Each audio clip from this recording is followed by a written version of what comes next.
அண்ணா வணக்கம். உங்கள் பேர் என்ன? கே ஜெயராஜ். நீங்கள் என்ன வேலை பார்க்குறீங்க?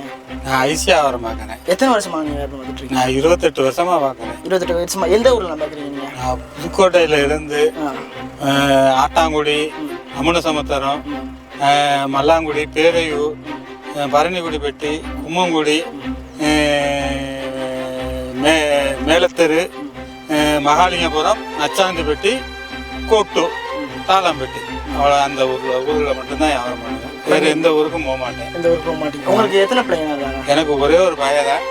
அவன் இப்போ நான் இந்த ஐசி வியாபாரம் பண்ணி நான் அவனை ஒரு இன்ஜினியருக்கு படிக்க வச்சு ஒரு இன்ஜினியராக இருக்கிறான். இன்ஜினியராக இருக்காங்க. எங்கே இருக்காங்க? இங்கே இருக்காங்களா வெளிநாட்டு? இப்போ வந்து கவர்மெண்ட் கட்டடத்தில் வந்து இன்ஜினியர் பார்த்துக்கிட்டு இருக்கிறாப்புல.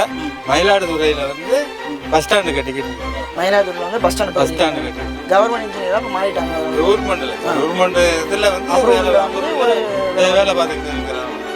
ஆமாம், அவருக்கு வந்து இப்போ 24 வயசு ஆகுது. 24 வயசு ஆகுது. நீங்கள் இத்தனை வருஷம் வந்து இந்த 28 வருஷம் வந்து ஐஸ் வியாபாரம் பண்ணுறேன்னு சொல்கிறீங்களே, நீங்கள் உங்களுக்கு தோணி இருக்கலாம் அந்த வியாபாரத்தை இதை விட்டு வேலையை விட்டு வேறு எதுக்கும் போயிடலாமே அப்படின்னு தோணி இருக்குங்களா? அந்த நேரத்தில் எப்படி நினச்சிருக்கீங்க? நான் வந்து இதுக்கு முன்னாடி வந்து ஒரு 20 வயசுல இருந்து இந்த 28 வயசு வரைக்கும் நிறைய வியாபாரம் பண்ணியிருக்கிறேன். வளையல் கடை வைத்திருந்தேன். ஐசியா இரும்பு வியாபாரம் பண்ணினேன். மிக்சருக்கு எல்லாமே போடுவேன். மிக்சர் பலகாரங்கள் போடுவேன்.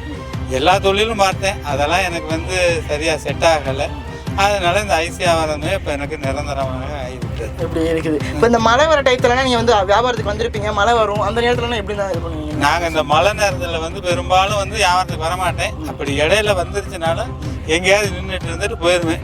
அதாவது இந்த மழை நேரத்தில் வர காசுகளை வந்து செலவுக்குள்ள காசுகளை வந்து இந்த வெயில் காலத்துல சம்பாரித்து நான் வச்சுக்கிடுவேன். வீட்டில் சேமித்து வச்சுக்கிடுவேன்.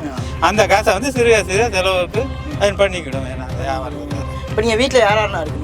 நானும் என் மனைவி மட்டும்தான் இருக்கிறேன் வீட்டில் இப்போதைக்கு.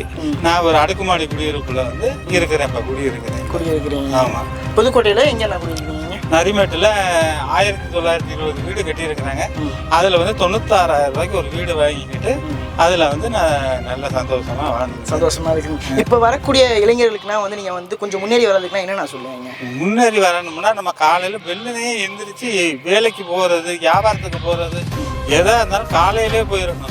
போயிட்டு சாயங்காலத்துக்குள்ள 5 மணிக்குள்ள வீடு வந்து சேர்ந்துடணும். அது படிப்பாக இருந்தாலும் சரி, படிப்பாக இருந்தாலும் சரி. படிப்பாக இருந்துச்சுன்னா அது எப்படின்னா காலையில் அவங்க அப்பா அம்மா பிள்ளைகள் பள்ளிக்கூடத்துக்கு போகுதுன்னா அந்த பிள்ளைய 5 மணிக்கு அந்த பிள்ளைகளை வரவேற்கணும். நம்ம பள்ளிக்கூடத்துலேருந்து வீட்டுக்கு வர்றப்ப அந்த பிள்ளைகளுக்கு வந்து டீயோ ஏதோ கொடுத்து அந்த பள்ளிக்கூடத்தில் என்ன நடத்துனாங்க, ஏது நடத்துனாங்க அப்படின்னு அப்பா அம்மா கேட்டால் தான் அந்த பிள்ளைய கரெக்டாக தோணும்.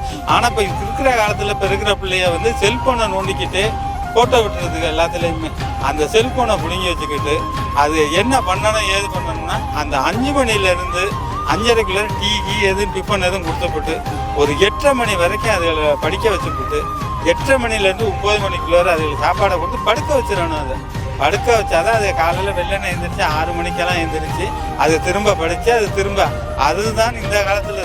இப்போ இந்த காலத்துலலாம் செல்ஃபோனை நோண்டிக்கிட்டு படிப்பையே மறந்துடுதுங்க. இந்த காலத்தில் அது வந்து ரத்து ஆகணும்.